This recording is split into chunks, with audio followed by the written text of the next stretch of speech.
Bonjour à toutes et à tous, cordial bienvenue ici à l'oratoire pour celles et ceux qui nous ont rejoints ce matin, puisqu'on a la joie et la possibilité de nous retrouver à quelques-uns maintenant en présentiel. C'était déjà le cas, mais c'était tellement limitatif qu'on avait préféré ne pas faire de jaloux.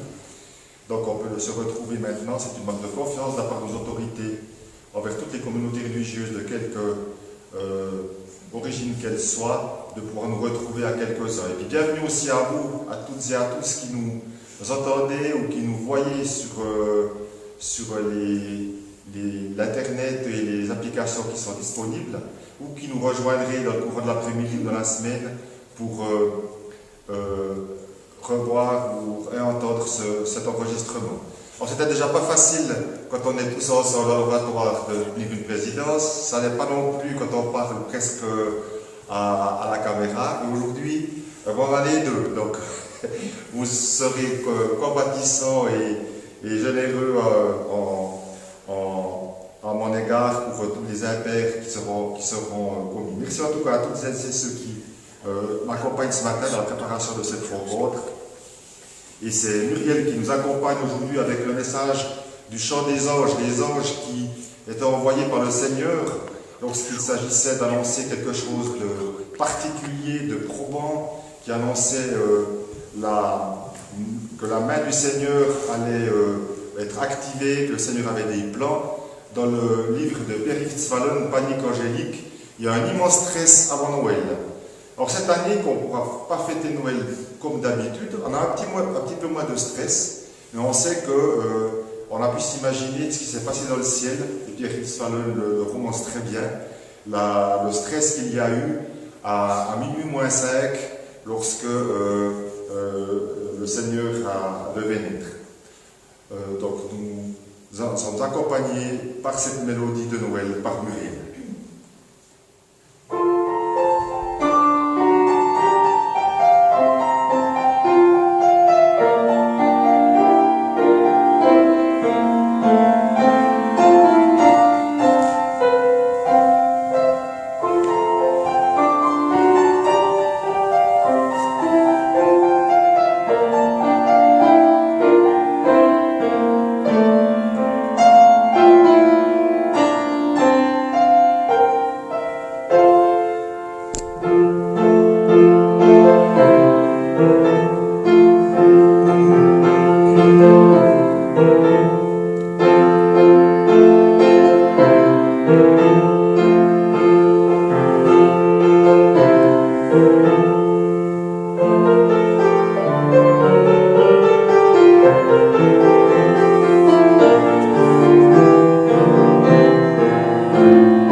Vous avez reçu les annonces, où vous en avez pris connaissance, lorsque elles étaient projetées.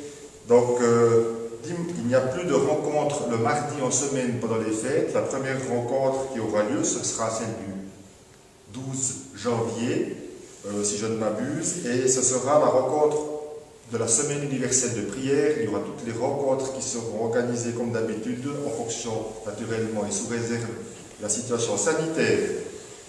Les programmes sont arrivés, ils sont à disposition à l'oratoire, on peut aussi les télécharger sur le site du réseau évangélique. Dimanche prochain, nous nous rencontrerons ici à l'oratoire, à celles et ceux qui le pourront, en compagnie de quelques frères et sœurs de Bienne qui nous rejoindront. Le nombre de places à l'oratoire est limité à 32, donc il faudra se répartir les places. Il n'y a pas de réservation qui sont mises en place, simplement le protocole sanitaire qui doit être bien appliqué. Il y a également un concert qui est disponible le mardi 22 décembre de 20h à 20h30, c'est Mosaïque Orchestra. Vous avez également celles et ceux qui ont reçu les annonces en complément pour y accéder sur le groupe WhatsApp.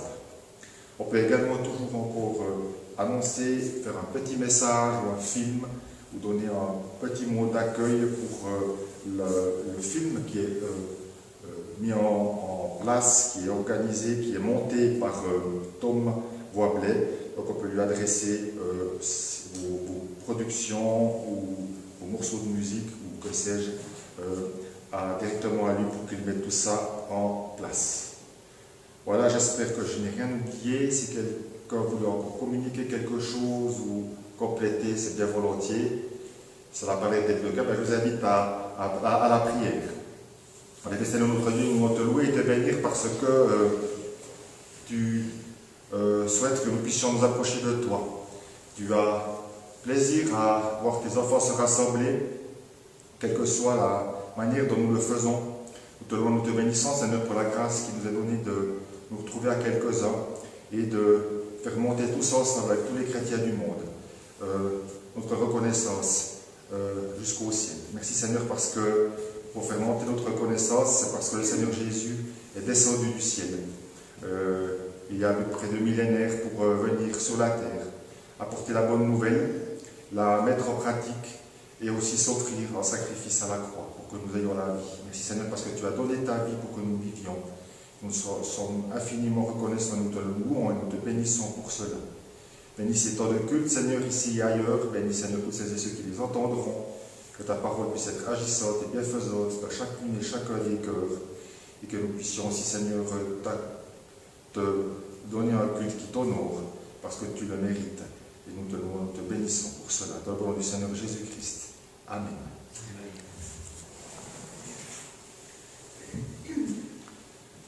Dans l'évangile de Luc, nous est retracée la naissance du Seigneur.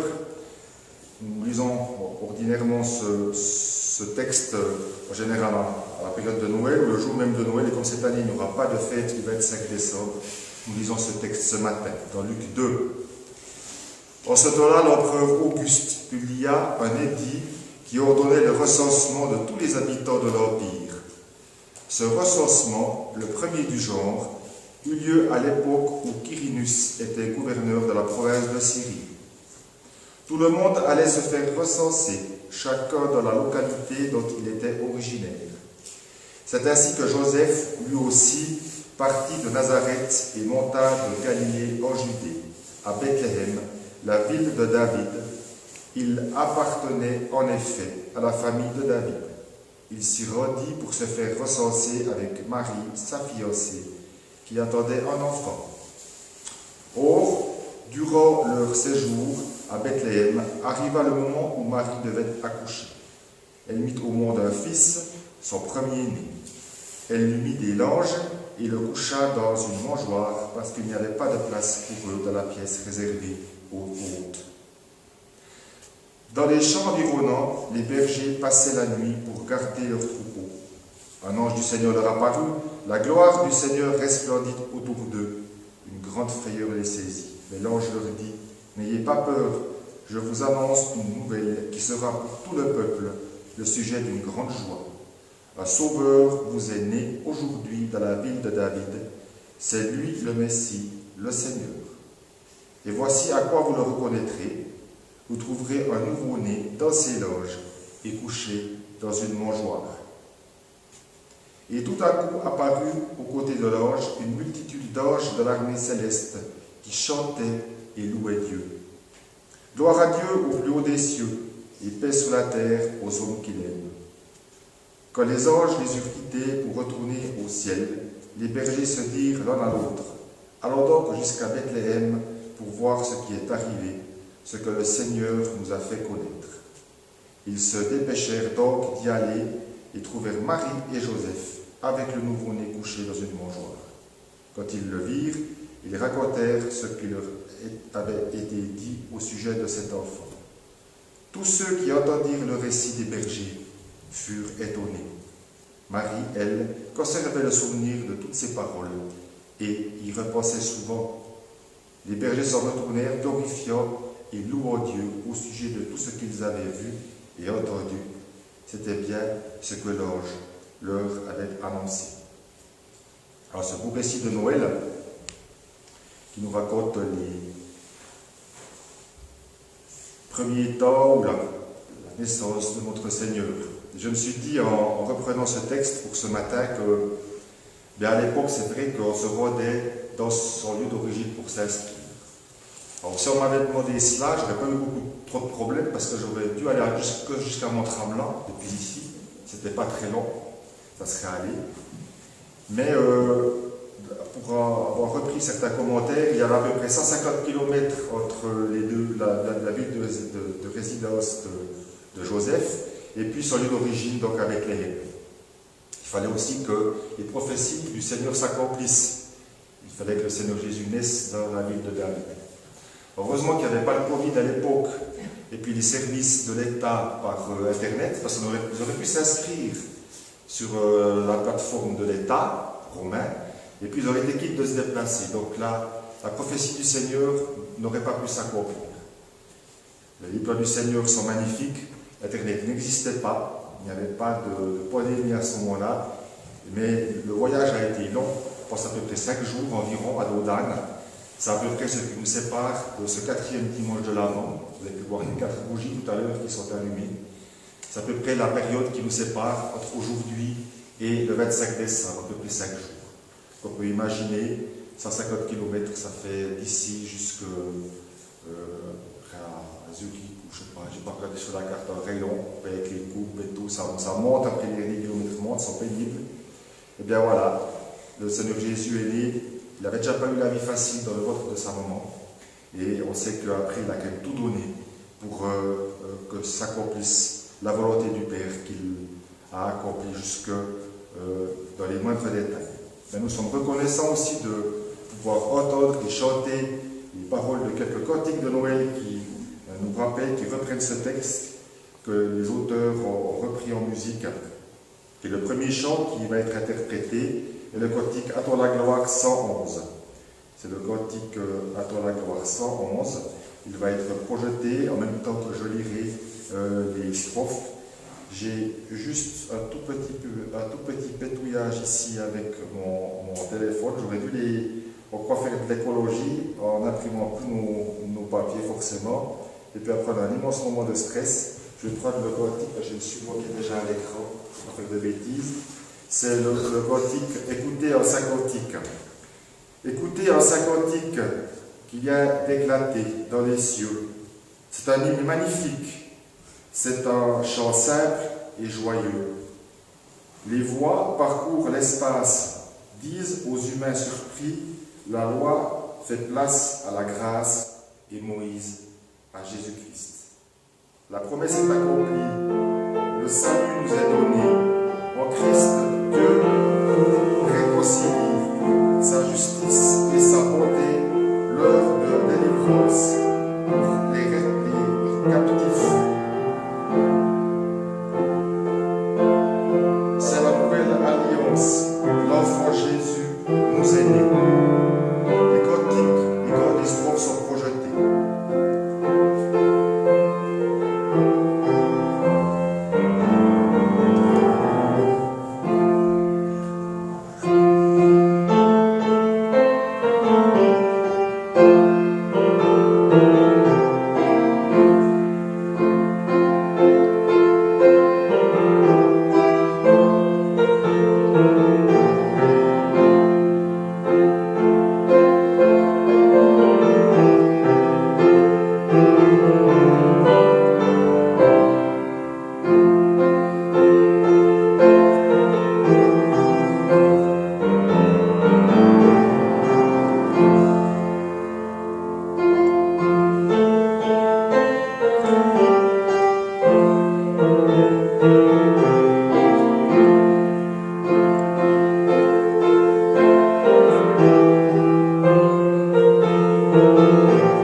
Deuxième cantique de Noël que nous aimons à entendre par la mélodie et les paroles le cantique 112, chanté en chant nouveau. Je lis la première strophe et les deux strophes seront projetées en musique. Si, sur la paille fraîche dort l'enfant si beau, une pauvre crèche lui sert de berceau. De l'azur céleste, l'étoile a souri, et l'enfant qui reste si tard endormi.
Les paroles que nous venons de lire et de nous remémorer par le chant ont été écrites par Marguerite Wagenau-Sayance. Marguerite Wagenau-Sayance, c'est la fille de Rubens Sayance. C'est Rubens Sayance qui était pasteur baptiste, qui est d'ailleurs un des pères de notre union d'église, l'union des églises baptistes de langue française. Elle a écrit un bouquin sur ses parents, qui ont beaucoup œuvré au début du siècle passé pour l'annonce de l'Évangile. Et Rubens Sayance était aussi parolier, en plus d'être pasteur, évangéliste, écrivain. Et il a créé un poème, la dédicace d'un poème, d'un recueil de poèmes en 1897. Ce poème m'a interpellé parce que, comme vous le direz, il y a certains éléments qui correspondent à la situation que nous vivons actuellement.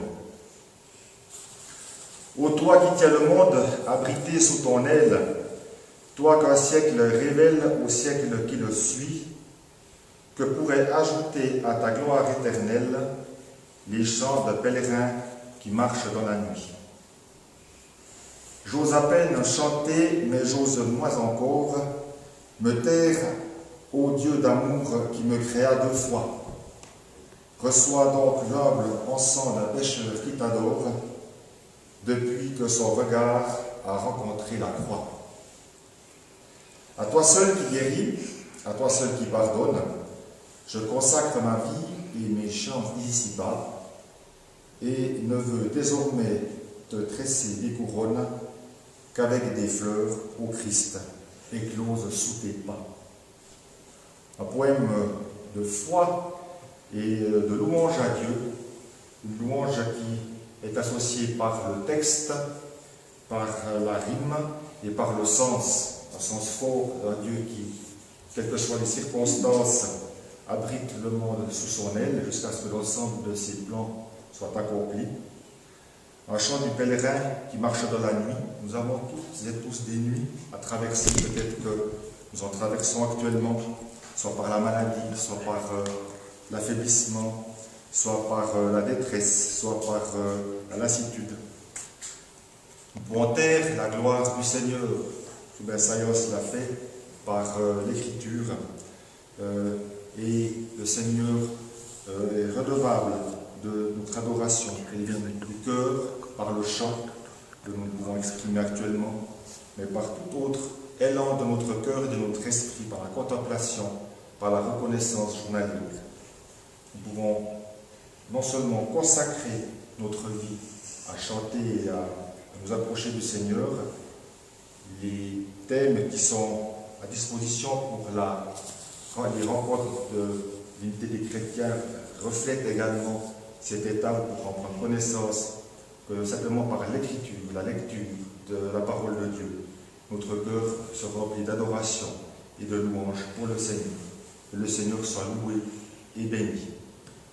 Pour passer quelques instants maintenant dans le recueillement ou la prière, pour prier ici à quelques-uns l'oratoire en parlant peut-être fort pour que les frères et sœurs qui nous entendront par l'enregistrement puissent l'entendre. Ce moment ne sera pas prolongé outre mesure, mais simplement si l'un ou l'autre a à cœur de prier et de louer le Seigneur, il peut le faire maintenant. Béni sois-tu, Seigneur, parce que tu es un Dieu magnifique, parce que tu as envoyé Jésus-Christ dans ma vie. Merci, Seigneur, parce que tu nous as créés 2 fois. Une fois parce que tu nous as mis au monde, et une deuxième fois, Seigneur, au travers du cœur que tu as touché par ta parole. Merci pour tous ceux, Seigneur, qui nous ont annoncé ta parole. Merci pour tous ceux, Seigneur, qui nous ont enseigné. Merci ceux qui nous ont parlé, conseillé. Sois loué et béni, Seigneur, parce que nous pouvons maintenant nous approcher de toi dans l'humilité, mais aussi dans la reconnaissance pleine et entière de ta venue sur terre. Sois loué pour cela, le nom du Seigneur Jésus-Christ. Amen. Amen.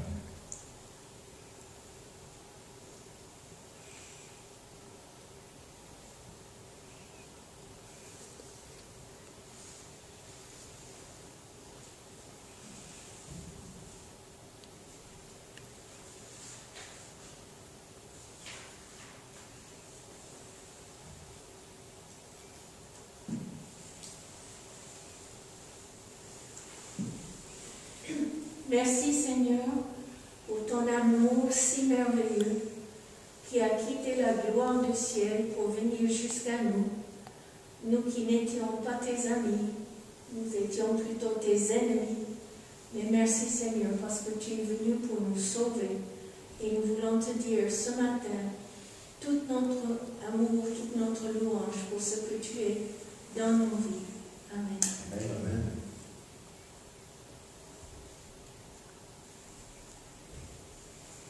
Nous te remercions, notre Dieu, pour le message de Noël.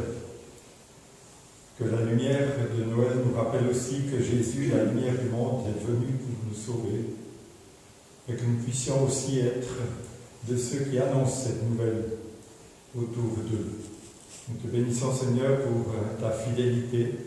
Nous te remercions pour ton amour. Nous te remercions parce que tu n'écartes personne, au contraire, Seigneur, tu veux que tout le monde soit réconcilié avec toi. Et tu en as donné les moyens à chacun par le sang de Jésus, par le don de Jésus à la croix. Nous te bénissons, Seigneur, dans le nom de Jésus. Amen. Amen.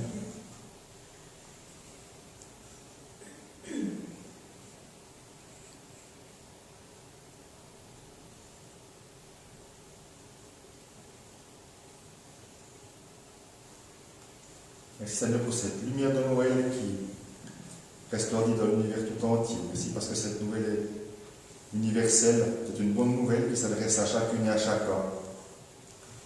Puissions, Seigneur, revenir toujours à nouveau au sens premier, Seigneur, de ce temps de Noël. C'est la venue de la lumière dans le monde. Puissions, Seigneur, toujours être à nouveau, être touchés par cela, pour la gloire de ton nom et dans le nom de Jésus-Christ. Amen.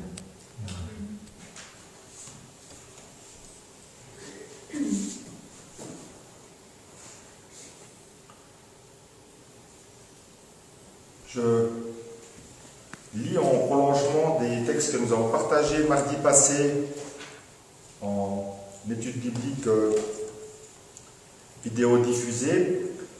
Un texte dans 1 Pierre 1, les versets 10 à 12, qui sont de très longs versets, mais qui sont de magnifiques versets qui nous replacent dans le contexte de la venue du Seigneur Jésus sur terre.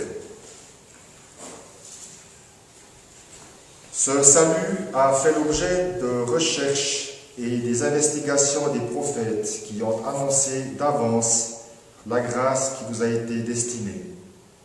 Ils cherchaient à découvrir à quelle époque et à quels événements se rapportaient les indications données par l'Esprit de Christ.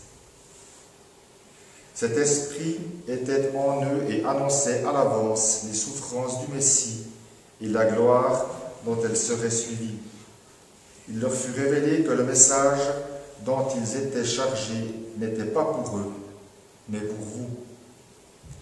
Et ce message vous a été communiqué maintenant par ceux qui vous ont annoncé la bonne nouvelle. Sous l'action de l'Esprit Saint envoyé du ciel, les anges eux-mêmes ne se lassent pas de le découvrir. Des paroles qui sont proches de nous, parce qu'elles ont 2000 ans, mais elles s'adressent à toutes celles et ceux chrétiens qui ont reçu ce message de Noël, que plusieurs recherchaient. On a vu que on cherchait les prophètes et les Juifs attendaient la venue du Messie, ils ne se demandaient pas, ils ne savaient pas quand il viendrait, ils souhaitaient le reconnaître, ils n'ont pas tous pu le faire, mais nous avons maintenant cette certitude de la venue du Seigneur Jésus sur terre. Son message s'adresse directement à nous, mais il annonçait aussi un autre message, ce message de Noël, c'était le don du Seigneur Jésus à la croix. Nous pouvons nous remémorer ce don du Seigneur Jésus, qui a été le Rédempteur du monde, en écoutant et en chantant au cantique 332 dans le Gemme l'Éternel, Rédempteur du monde.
D'avoir la joie ce matin d'accueillir Anne et Daniel Mola parmi nous. Daniel va nous apporter le message.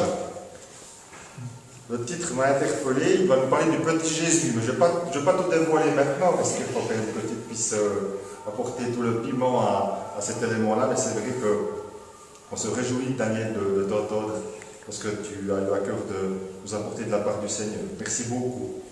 Je te cède le micro et je nettoie le pupitre. Merci beaucoup.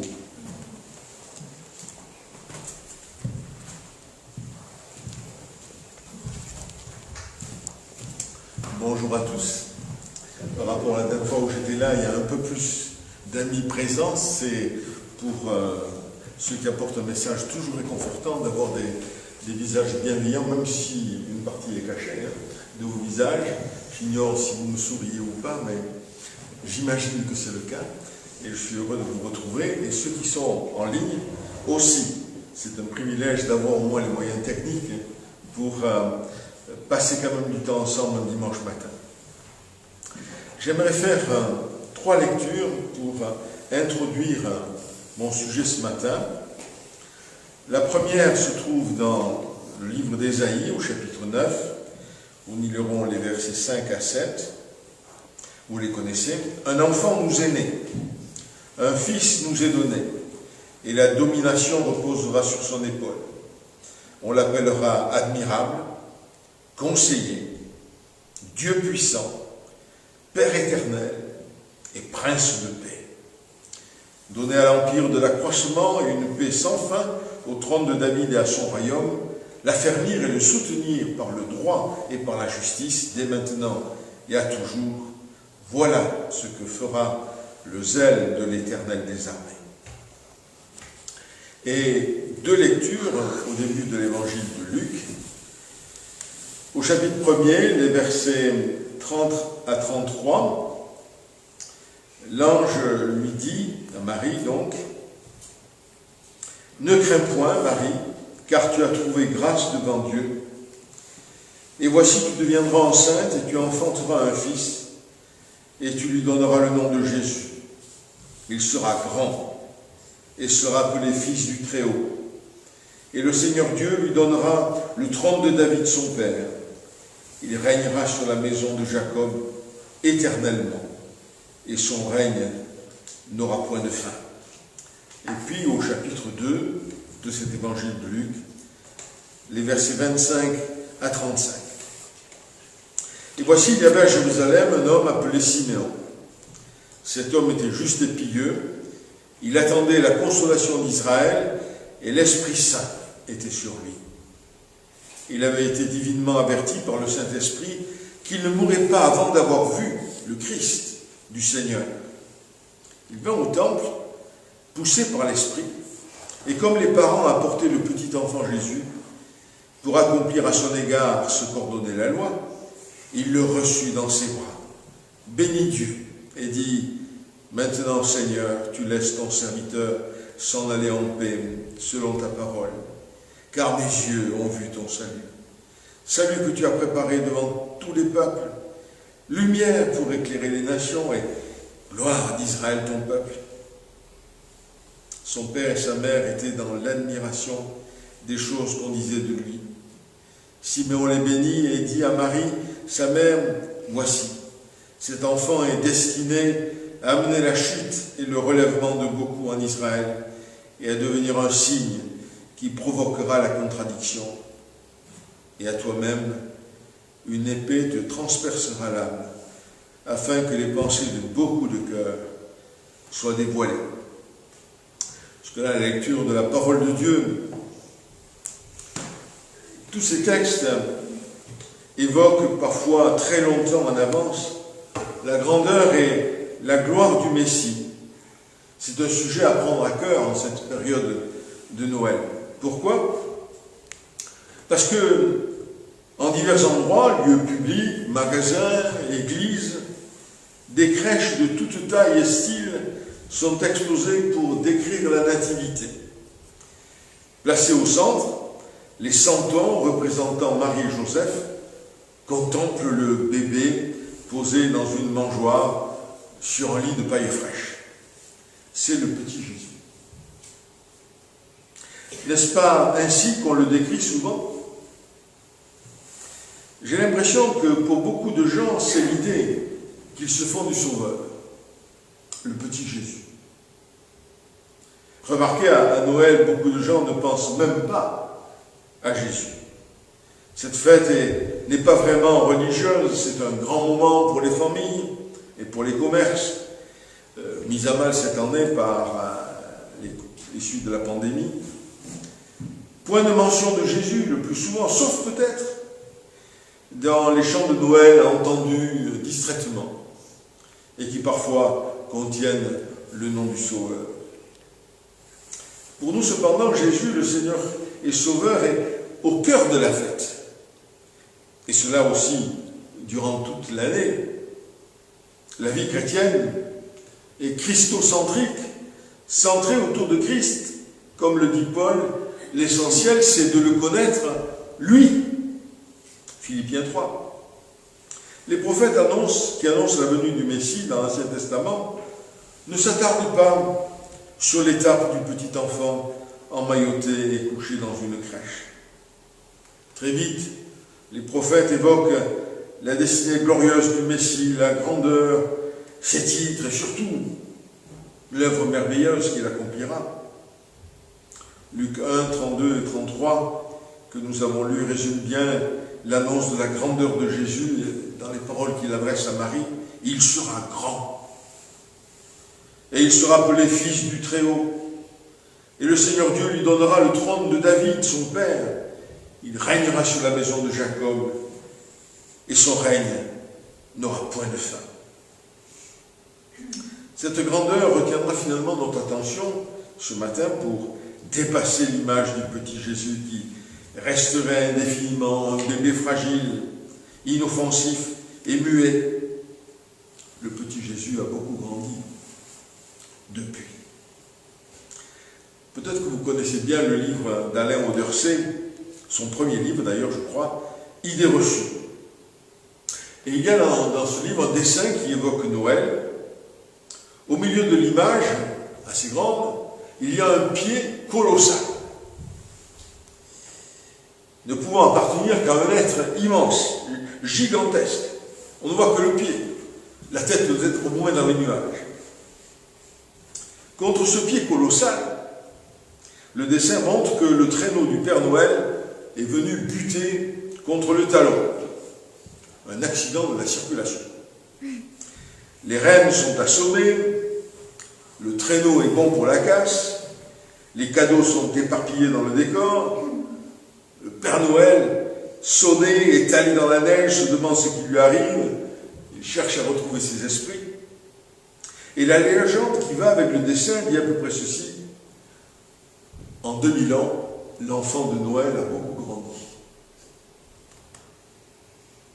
C'est vrai, le temps de Jésus, où Jésus n'a été que le petit enfant, n'a pas duré longtemps, qu'une courte période. Le maintenir dans la crèche, c'est oublier qui il est et ce qu'il a fait pour nous depuis ce moment-là. Nous avons tous des photos touchantes de nos enfants, voire de nos petits-enfants, quand ils étaient bébés. Les photos suivantes que nous avons sur nos enfants ou petits-enfants montrent qu'ils grandissent vite. Imaginez ce que diraient nos petits-enfants ou nos enfants si, quand on les présente à nos amis, on utilisait toujours leurs photos de bébé. Ils seraient vexés. Papa, maman, grand-papa, grand-maman, nous avons beaucoup grandi depuis. Oui, bébé Jésus a grandi. Et voici quelques photos de sa croissance. Philippiens 2, 9 à 11, Dieu l'a élevé à la plus haute place et lui a donné le nom supérieur à tout autre nom. Il a voulu que pour honorer le nom de Jésus, tous les êtres vivants, dans les cieux, sur la terre et sous la terre, se mettent à genoux et que tous proclament à la gloire de Dieu le Père, Jésus est le Seigneur. Matthieu 28, 18, tout pouvoir lui a été donné dans le ciel et sur la terre. 1 Corinthiens 15, 25, le Christ règne jusqu'à ce que Dieu ait contraint tous ses ennemis à passer sous ses pieds. Jean 3, 35, le Père aime le Fils et il a tout mis en son pouvoir.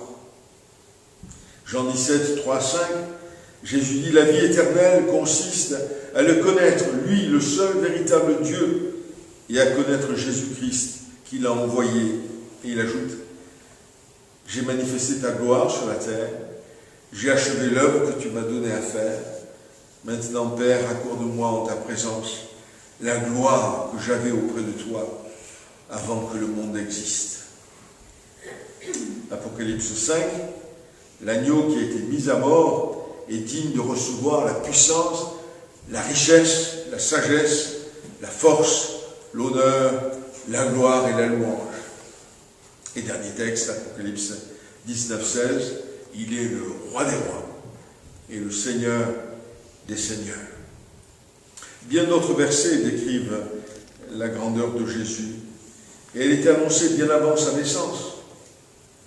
Tous les enfants naissent avec les pages de leur vie toutes blanches, encore à écrire, mais l'avenir de Jésus était déjà écrit dans les prophètes, avec sa destinée glorieuse et son œuvre incomparable qui le placerait au centre de l'histoire du monde.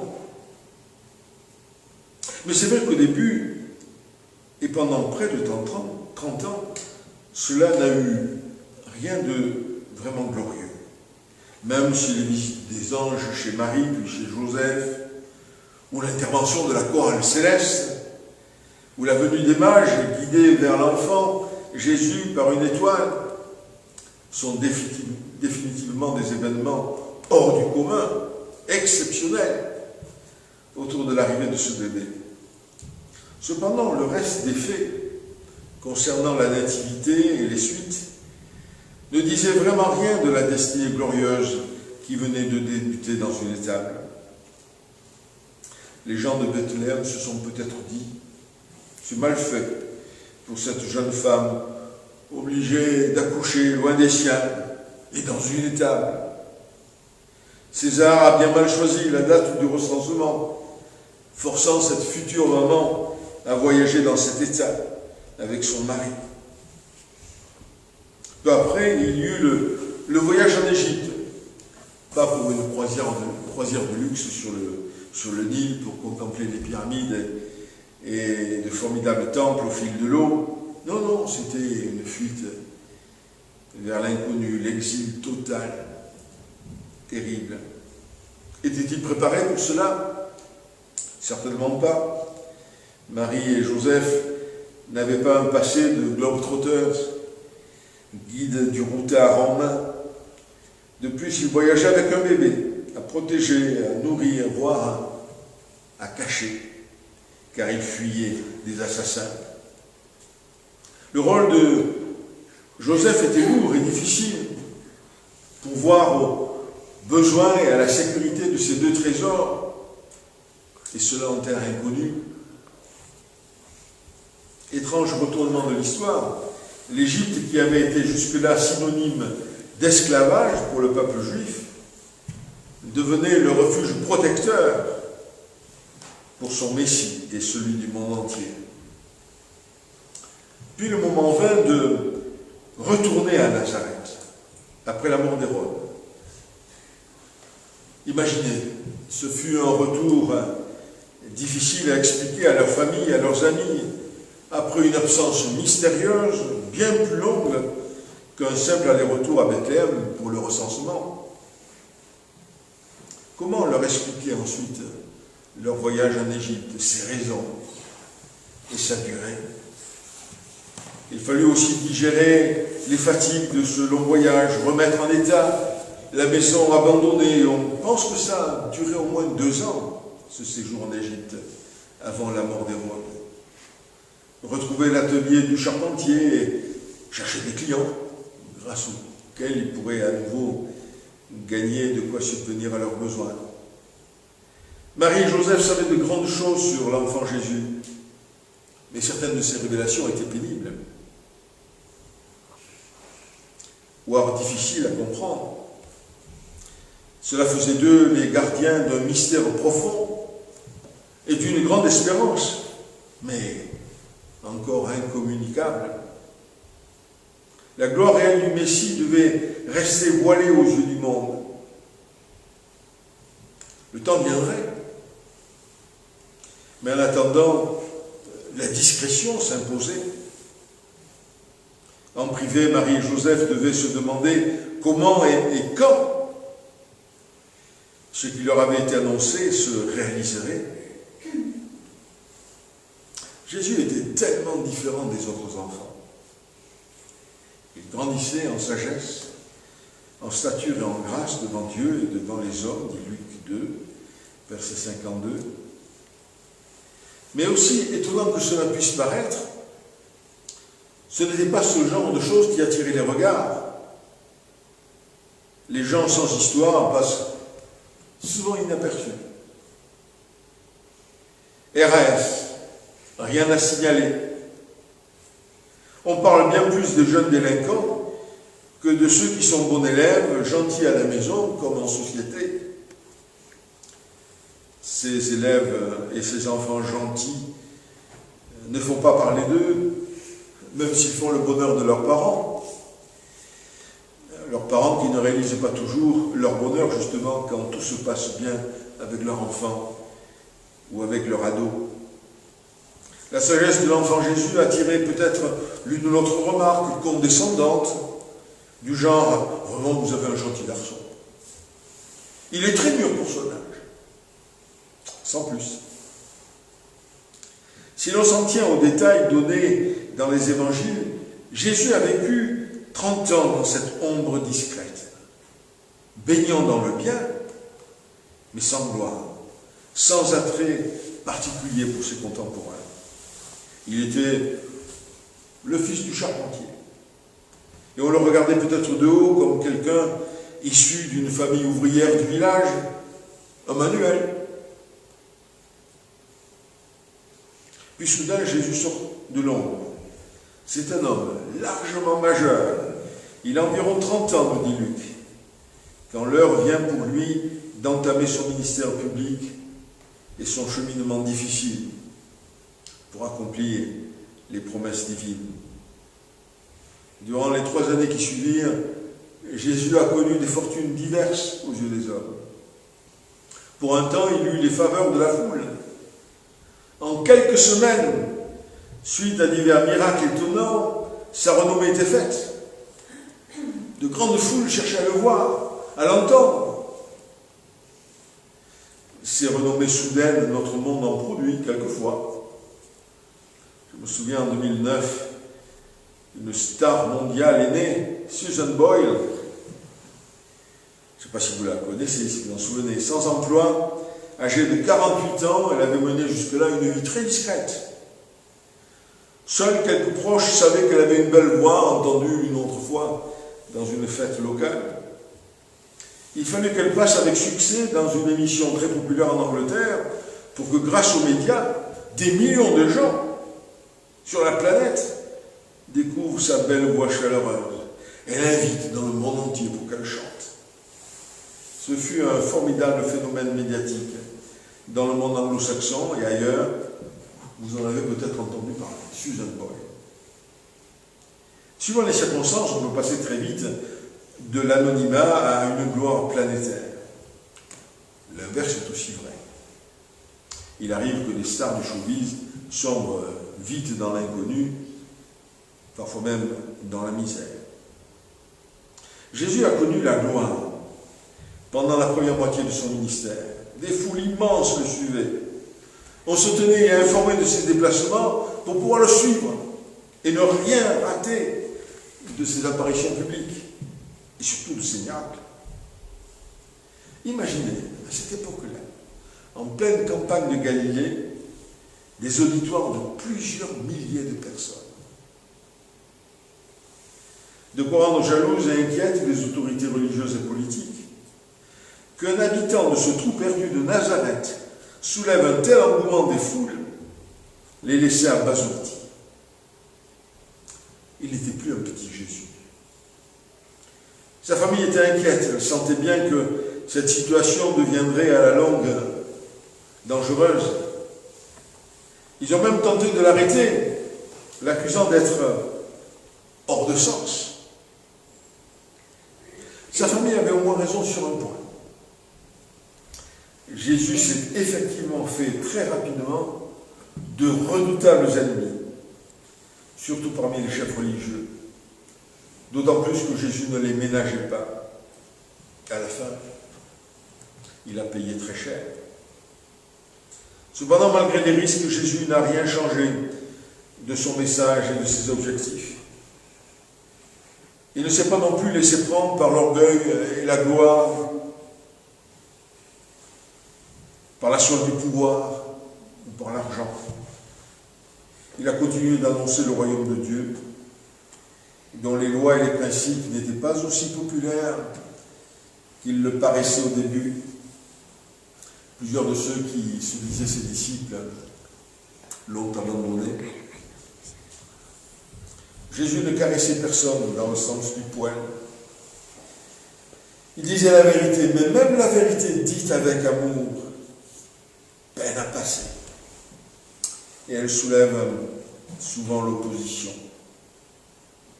Sa prédication remuait les esprits, les cœurs, il dénonçait l'hypocrisie et le mensonge, il mettait en lumière la noirceur du péché, il traitait avec autant de franchise aussi bien le petit peuple que ses chefs.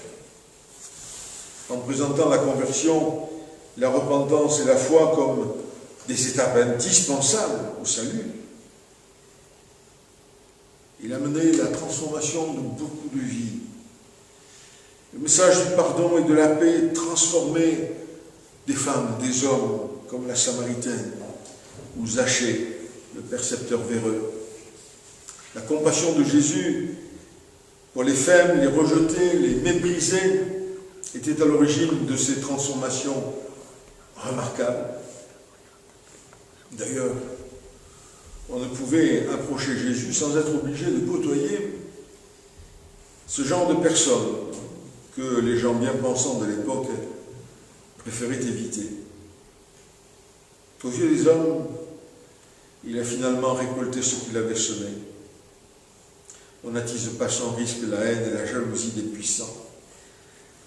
Tôt ou tard, ces derniers s'arrangent pour abattre les gêneurs qui les empêchent d'user de leur pouvoir tranquillement. Sous le feu de leurs accusations mensongères, Jésus a subi finalement la mort d'un rebelle, haï, jugé, accusé, condamné à tort. Il a été traité comme un malfaiteur et exécuté comme un criminel. Au soir du vendredi saint, que restait-il des promesses de grandeur du Fils de Dieu, de son impact dans la société, du salut qu'il devait apporter aux hommes? Qu'en restait-il?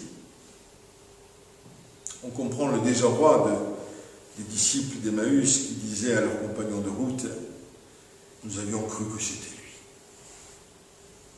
Mais voilà, 3 jours qu'il est mort. C'est fini. Pour comprendre la grandeur de Jésus, il faut alors appliquer à sa vie, à sa mort, d'autres critères de jugement que ceux habituellement utilisés pour juger d'une popularité humaine. Jésus donne dans les évangiles une autre grille d'interprétation des événements de sa vie. Et en appliquant cette autre grille d'analyse, ce qui était vécu comme une défaite devint en réalité une victoire formidable. L'échec apparemment total à la croix devint une source inépuisable d'espérance et de salut pour des millions d'êtres humains, pour les générations futures, jusqu'à nous, ici à Tramelin. Jésus était bien le tout grand, annoncé dès avant sa naissance. Et c'est cette grandeur royale qu'il faut retenir en pensant à lui aujourd'hui, car il est le Messie roi, par ses origines et par sa nature. En commençant son évangile par une généalogie, l'évangéliste Matthieu montre que la lignée du Messie remontait à Abraham en passant par David et Salomon. Il était de lignée royale, comme annoncé par les prophètes. Mais il était bien plus que cela, il était le Fils du Très-Haut. Le Fils de Dieu, le bien-aimé du Père. Il est l'incomparable, l'unique, l'égal de Dieu le Père, le Tout-Puissant. Dans le Nouveau Testament, que de textes affirment sa divinité, sa parfaite humanité. En fait, ce qui a beaucoup gêné ses contemporains, c'est qu'il a revendiqué cette double nature en se faisant l'égal de Dieu. Par exemple, quand il dit « Avant qu'Abraham fût, je suis », s'attribuant le nom que Dieu s'est donné en se révélant à Moïse dans le buisson ardent. Et quand il dit « Moi et le Père, nous sommes un », Jésus parle l'apôtre Paul parle de notre grand Dieu et Sauveur, Jésus-Christ, Tite 2,13. Il évoque aussi les patriarches de qui est issu selon la chair le Christ, qui est au-dessus de toutes choses, Dieu béni éternellement. Romains 9,5.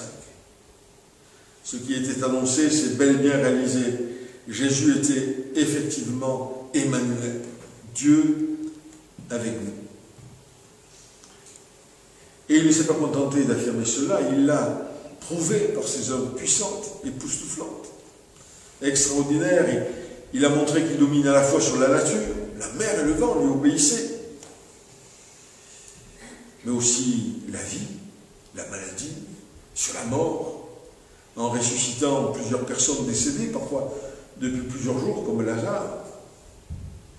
Après sa résurrection, les apôtres l'ont finalement reconnu pour ce qu'il était vraiment, comme Thomas, qui adore son Seigneur et son Dieu.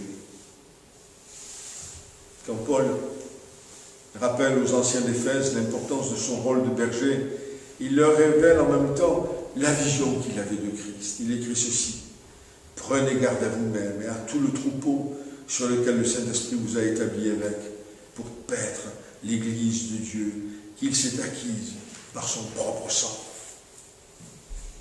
Or, Dieu est esprit, il n'a pas de sang. Si bien que Paul affirmait ici clairement la divinité de Christ, qui est le chef de l'Église, Dieu incarné, qui a versé son propre sang à la croix pour la sauver. Christ a aimé l'Église et s'est livré pour elle. Jésus, ce n'est ni l'homme déifié, ni Dieu humanisé. Il est tout à la fois parfaitement homme et parfaitement Dieu, le Christ incomparable, et tout particulièrement incomparable par l'œuvre rédemptrice qu'il a accomplie. Il nous a rachetés, il est le Rédempteur. Il faut voir cela dans la perspective du drame du péché et de la solution qu'il a apportée à ce drame par son œuvre. L'histoire de l'homme, c'est une grande ruine. Et grâce à Christ, l'histoire est devenue celle d'un grand pardon, d'une grande rédemption. Comme le dit Paul aux Romains, grâce à lui, là où le péché a abondé, la grâce a surabondé. Nous sommes peut-être trop habitués à l'Évangile, à la grande bonne nouvelle du salut. Il s'agit d'une œuvre formidable, parfaite, dont vous et moi nous jouissons gratuitement, par grâce. Que serions-nous et où irions-nous pour l'éternité si Jésus n'était pas venu pour nous comme ce grand sauveur, celui qui pardonne, qui sauve parfaitement ceux qui s'approchent de Dieu par lui. En évoquant l'événement crucial de la Pâque en Égypte, qui précédait le départ des Hébreux, libres pour aller vers le pays de la promesse, épisode raconté dans Exode 12, l'apôtre Paul parle de Christ, notre Pâque. 1 Corinthiens 5, 7. Christ, notre Pâque. Ces événements autour de l'agneau pascal racontaient à l'avance l'œuvre de Jésus. L'agneau sacrifié, ce soir-là, le sang de cet agneau peint sur les montants et le linteau de la porte des maisons des Hébreux représentait puissamment l'œuvre que l'agneau de Dieu accomplirait pour nous. L'agneau pascal était d'abord le signe d'une substitution. Il prenait la place des pécheurs qui étaient dans cette maison, marqués par le sang, son sang. Il était mort pour eux, pour qu'ils soient libérés. Grâce à cet agneau, Dieu était propice aux gens de cette maison, favorable pour leur ouvrir le chemin de la liberté. L'agneau avait fait l'expiation. La dette du péché était payée. Point de condamnation pour ceux qui étaient couverts par le sang de l'agneau. Ils étaient justifiés, considérés comme justes devant Dieu. Pour nous aussi, le sang de Jésus, notre Pâque, le sang de Jésus nous purifie de tout péché. La victoire est complète. En Christ, le problème du péché a été réglé à tout jamais. Il est mort et c'est pour le péché qu'il est mort, dit Romains 6. Et il est mort une fois pour toutes. Il est revenu à la vie et c'est pour Dieu qu'il vit. Une fois pour toutes. tout est accompli. Oui, Jésus est un grand et un puissant sauveur qui nous délivre de la colère à venir. Il est le Seigneur des Seigneurs. Il est notre maître bien-aimé, bienveillant. Pas un despote autoritaire et étouffant. Un maître qui veut et peut notre bonheur et notre bien suprême quand on le laisse régner dans notre vie. Un dernier détail, la grandeur de Jésus se voit aussi au nombre de ses rachetés. Dans l'Apocalypse, il nous est donné de voir la foule innombrable des rachetés du Seigneur, des milliers de milliers et des millions de millions. Traduction Semeur, Apocalypse 5, 11. En tant qu'enfants de Dieu, nous serons dans cette immense foule que personne ne peut compter. Imaginez l'émotion d'y être. Noël, la crèche, le petit Jésus, le bébé inoffensif. Que cette vision ne nous fasse pas perdre de vue combien ce Messie est grand. Déjà là, c'était Dieu avec nous. Déjà là, c'était Dieu pour nous. Soyons prêts à faire comme les mages d'Orient, à l'adorer et à lui offrir le meilleur de nous-mêmes. Que la vraie grandeur du Messie soit gravée dans nos cœurs et dans nos esprits. Que cette vision nous remplisse de reconnaissance, de confiance, de joie et d'espérance. Aujourd'hui et pour les temps à venir, quoi qu'il advienne, pandémie ou pas. Nos vies sont entre les mains d'un puissant Sauveur et Seigneur et tout est bien ainsi dans ses mains. Muriel va jouer pour nous maintenant la musique du cantique 114, Il est né le roi du monde, et quand elle aura joué cela, je lirai les strophes de ce cantique, très bref.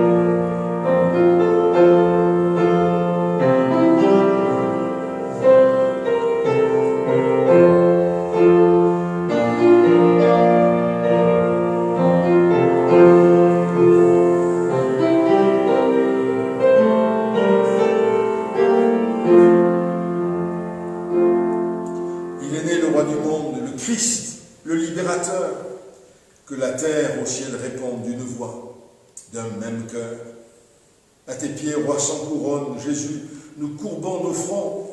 Ta crèche est pour nous un trône. C'est là que nous t'adorons. En notre âme vient renaître au Christ. Elle a soif de toi. Elle veut t'avoir pour maître, humble enfant, glorieux roi. Dans l'étable, misérable, contemplez ce nouveau-né. À la terre, au mystère, Dieu lui-même s'est donné. Amen.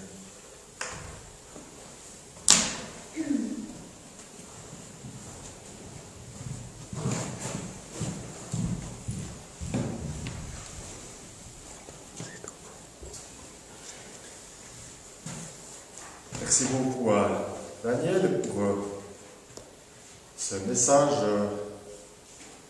Et ça me rappelle combien important des fondamentaux que contient l'écriture et de la projection qui est faite sur cette période de Noël. Merci beaucoup. Avant de terminer par la lecture d'un cantique et de prendre congé les uns des autres, je vais donner la parole à Léna, qui a un scoop à nous transmettre. On va faire le meilleur pour la fin, presque. Mais Léna, tu peux venir devant, tu as une communication à nous faire qui intéresse beaucoup de monde. Merci Léna. Il est enfin arrivé le nouveau calendrier des flambeaux.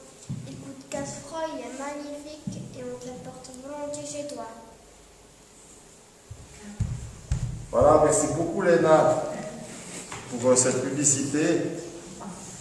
qui est loin d'être une publicité mensongère, puisque effectivement chaque année on a du plaisir à retrouver ce calendrier, ce d'autant, donc le calendrier du flambeau, ce d'autant que permet aussi de soutenir le groupe local, section locale des flambeaux de l'Évangile. Donc adressez-vous à l'ENA en nous téléphonant ou par internet ou que sais-je, ou en mettant quelque chose sur le groupe WhatsApp, et puis elle vous l'accompagnera. Je ne sais pas si tu mettras ton bandeau, ton foulard des flambeaux de la section locale aussi autour du cou pour qu'on te reconnaisse quand tu livreras les paquets. Mais merci beaucoup en tout cas, Léna, pour cette publicité. Donc ne vous gênez pas de manifester aussi votre intérêt pour ces jeux qui se retrouvent régulièrement le samedi matin ou le samedi après-midi, je ne sais plus par cœur, ou les deux, ici et ailleurs.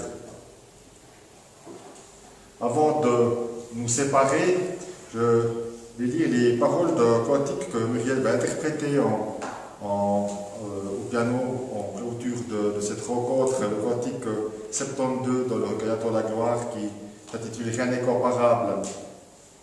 Rien n'est comparable à toi, mon sauveur, rien n'est souhaitable comme ta faveur. Sauveur adorable, je t'ouvre mon cœur, rien n'est comparable à toi, mon sauveur. Céleste merveille, divine splendeur, tendrement tu veilles à notre bonheur. Grâce sans pareille, tu remplis mon cœur. Rien n'est comparable à toi, mon sauveur. Et quand je contemple toute ta splendeur, amour sans exemple, je t'ouvre mon cœur, pour qu'il soit ton temple à jamais, Seigneur. Rien n'est comparable à toi, mon sauveur. Aux sources fécondes de toute douceur, tu ne vins au monde que pour les pécheurs. Bonté sans seconde, je t'ouvre mon cœur. Rien n'est comparable à toi, mon sauveur.